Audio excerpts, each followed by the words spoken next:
بسم اللہ الرحمن الرحیم رضیت باللہ ربا وبالاسلام دینا وبمحمد نبیا۔ سورہ بقرہ کا تعارف۔ مقام نزول۔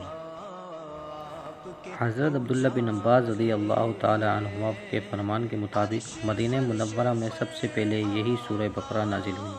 اس سے مراد ہے کہ جس سورت کی آیات سب سے پہلے نازل ہوئی۔ رکوع اور آیات کی تعداد۔ اس سورت میں 40 رکوع اور 82 آیتیں ہیں۔ بقرہ نام رکھے جانے کی وجہ۔ عربی میں گائے کو بقرہ کہتے ہیں اور اس سورت کے 8ویں اور 9ویں رکوع کی آیت نمبر 67 اور 73 میں بنی اسرائیل کی ایک گائے کا واقعہ بیان کیا گیا ہے۔ اس کی مناسبت سے اسے سورہ بقرہ کہتے ہیں۔ سورہ بقرہ کے فضائل۔ احادیث میں اس سورت کے بے شمار فضائل بیان کیے گئے ہیں۔ ان میں سے 5 فضائل سماعت فرمائیں۔ حضرت ابو امامہ باہلی رضی اللہ تعالی عنہ سے روایت ہے، نبی کریم صلی اللہ تعالی علیہ وآلہ وسلم نے ارشاد فرمایا، قرآن پاک کی تلاوت کیا کرو کیونکہ وہ قیامت کے دن اپنی تلاوت کرنے والوں کی شفاعت کرے گا، اور 2 روشن صورتیں یعنی سورہ بقرہ اور سورہ آل عمران پڑھا کرو کیونکہ یہ دونوں قیامت کے دن اس طرح آئیں گی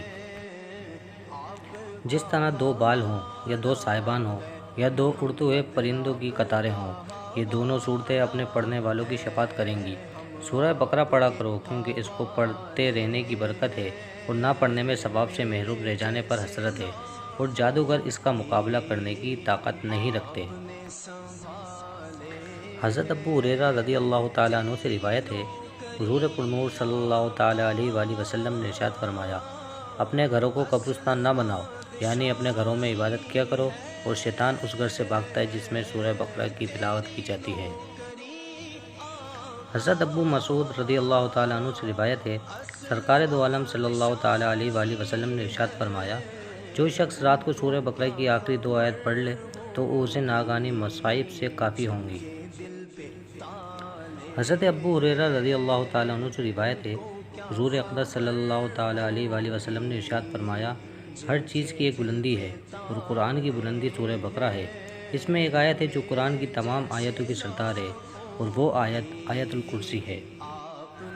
حضرت سہل بن سعد ساعدی رضی اللہ تعالیٰ عنہ سے روایت ہے، حضور انور صلی اللہ تعالیٰ علیہ وآلہ وسلم نے ارشاد فرمایا، جس نے دن کے وقت اپنے گھر میں سورہ بقرہ کی تلاوت کی تو 3 دن تک شیطان اس کے گھر کے قریب نہیں آئے گا، اور جس نے رات کے وقت اپنے گھر میں سورہ بقرہ کی تلاوت کی تو 3 راتیں اس گھر میں شیطان داخل نہ ہوگا۔ سورہ بقرہ کے مضامین۔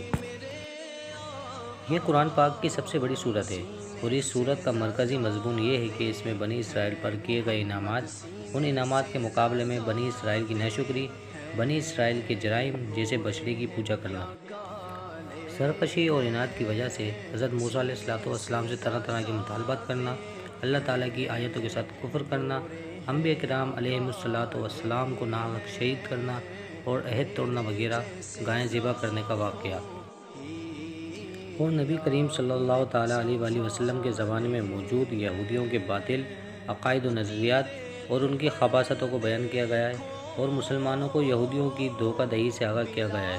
اس کے علاوہ سورہ بقرہ میں یہ مضامین بیان کیے گئے ہیں۔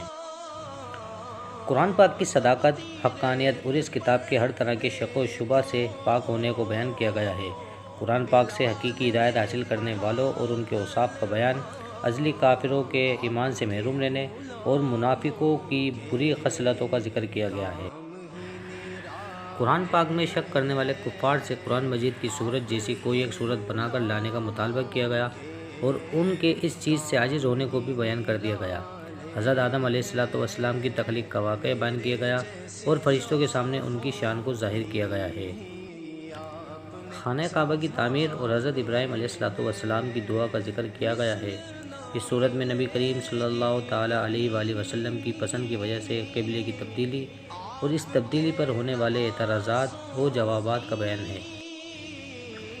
عبادات اور معاملات جیسے نماز قائم کرنے، زکوٰۃ ادا کرنے، رمضان کے روزے رکھنے، خانہ کعبہ کا حج کرنے، اللہ تعالیٰ کی راہ میں جہاد کرنے، دینی معاملات میں قمری مہینوں پر اعتماد کرنے، اللہ تعالیٰ کی راہ میں مال خرچ کرنے، والدین اور رشتہ داروں کے ساتھ حسن سلوک کرنے، یتیموں کے ساتھ معاملات کرنے، نکاح، طلاق، ضیاعت، عدت، بیویوں کے ساتھ ایلا کرنے، جادو، قتل، لوگوں کے مال ناحق کھانے، شراب، سود، جوا اور حیض کی حالت میں بیویوں کے ساتھ صحبت کرنے وغیرہ کے بارے میں مسلمانوں کو ایک شرعی دستور فراہم کیا گیا ہے۔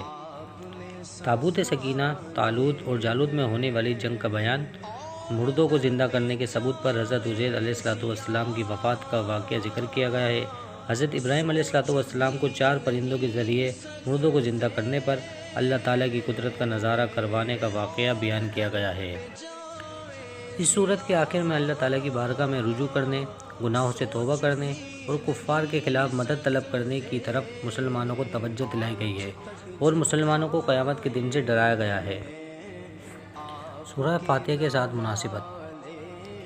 سورہ بقرہ کی اپنے سے ماقبل سورۃ فاتحہ کے ساتھ مناسبت یہ ہے کہ سورہ فاتحہ میں مسلمانوں کو یہ دعا مانگنے کی تعلیم دی گئی تھی، اہدنا الصراط المستقیم، یعنی اے اللہ ہم کو سیدھا راستہ چلا۔ اور سورہ بقرہ میں کامل ایمان والوں کے اوصاف، مشرکین اور منافقین کی نشانیاں، یہودیوں اور عیسائیوں کا طرز عمل، نیز معاشرتی زندگی کے اصول اور احکام ذکر کر کے مسلمانوں کے لیے صراط مستقیم کو بیان کیا گیا ہے۔ آپ کے اجالے ہیں میرے جیسے لاکھوں